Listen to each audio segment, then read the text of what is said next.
Today's ticket: Windows Update Error Code 0x80070643. This is one of the most common Windows Update errors and usually appears when an update fails to install. Let's troubleshoot it step by step.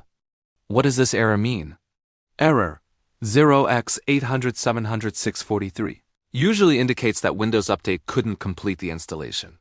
The cause could be corrupted system files, damaged update components, Microsoft.NET issues, or Windows Update services that are not working correctly. Before fixing anything, think like an IT professional. Ask yourself, did the problem start after a recent update? Is there enough free disk space? Is your antivirus blocking the installation? Are the date and time configured correctly? Gathering the right information saves time and helps identify the real cause. Now let's fix it. First, restart the Windows Update services.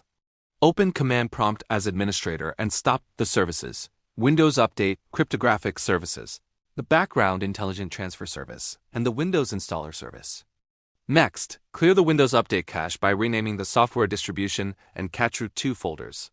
This forces Windows to create fresh update files the next time it checks for updates. Now start the Windows Update services again. This reloads all update components using the new cache. If the problem continues, run the Windows Update Troubleshooter. Open Settings, System, Troubleshoot, Other Troubleshooters, then select Windows Update and click Run. After the troubleshooter finishes, go back to Windows Update and click Check for updates.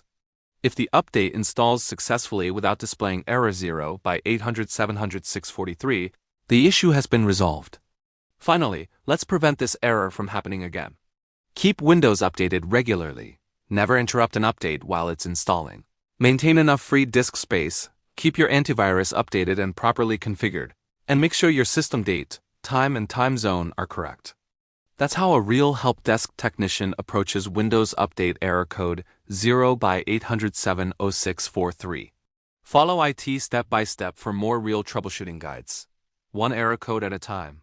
Follow IT step by step for more real troubleshooting guides, one error code at a time. See you in the next one.